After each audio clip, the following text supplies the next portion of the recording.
Yo tout le monde, ça faisait longtemps que j'avais pas fait de review, je suis content d'avoir remis mon beau maillot et de vous reparler de football américain et surtout de la NFL. Il y avait une raison simple, c'est que je trouvais que mon concept stagnait un petit peu, y compris le concept du transat et tout ça, je trouvais que ça avait atteint ses limites. Bref, on reprend à 3 semaines de la fin, ça veut dire qu'on est à 3 semaines des playoffs et ça c'est cool.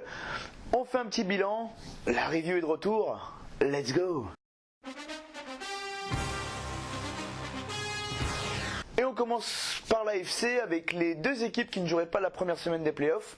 Les deux équipes leaders de division qui ont le meilleur classement, donc les Patriots de la Nouvelle-Angleterre, qui depuis la mi-saison n'a perdu qu'une seule fois cette place de premier de conférence. Et c'était quand les Raiders avaient fait une bonne série. Depuis, voilà, ils sont leaders quasiment incontestés. Le dernier match contre les Ravens l'a prouvé. Beaucoup de gens les voyaient perdre. Ils les ont posés sur la table, comme on dit. Et l'autre équipe qui pour l'instant ne jouerait pas la première semaine de playoffs, ce sont les Chiefs.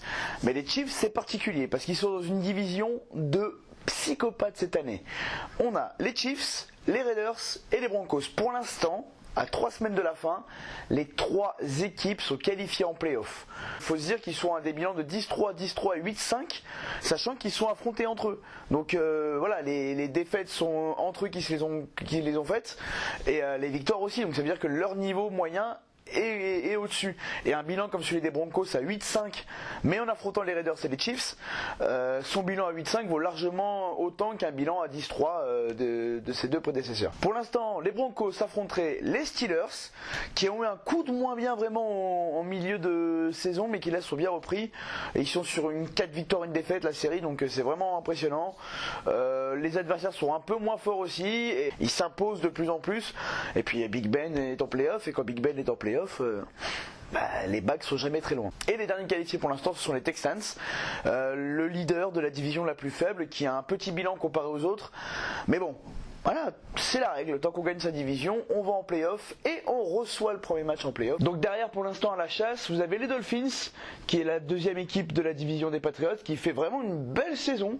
J'avais un peu peur pour eux en début de saison, mais là franchement ils sont bien repris. Les Ravens, qui sont l'éternel rival des Steelers. Et enfin les Titans, qui sont dans la division des Texans. Donc sur un malentendu, une dernière confrontation qui peut tourner en leur faveur, ça peut passer. Donc le Titans-Texans, ce petit duel là pour gagner cette division va être super intéressant. On passe à la NFC. Les Cowboys peuvent perdre des matchs, c'est une sacrée nouvelle, 2 en tout dans la saison.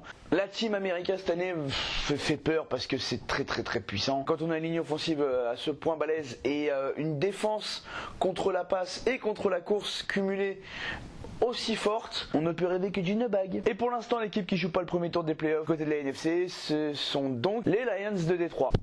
Dédicace monseigneur Stafford. Oui, monsieur. Le coaching staff fait un travail remarquable, a vraiment capitalisé sur la bonne saison de l'année dernière et c'est enfin un candidat sérieux à la finale de conférence. Sans problème. Premier tour pour l'instant on aurait Seahawks contre Buccaneers.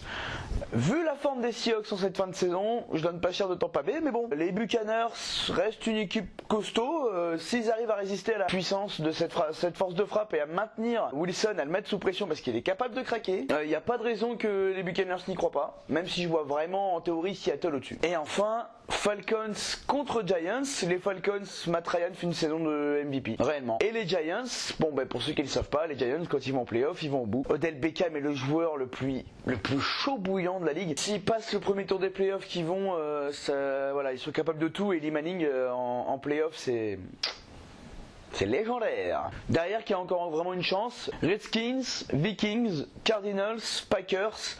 Voilà, ce petit groupe d'équipes. S'ils vont en playoff, ce serait pas démérité. Mais là, je trouve vraiment que la NFC telle qu'elle est nous montre vraiment les meilleures équipes au top. À part Tampa Bay, je vois pas qui pourrait sauter là-dessus. Après, ça joue dans les divisions. En parlant des divisions, je vous remets le classement en entier.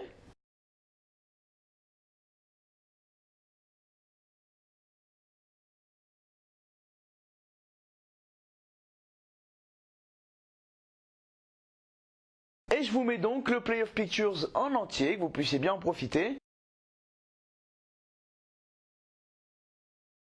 Vous pouvez remarquer tout en bas qu'il y a déjà des éliminés.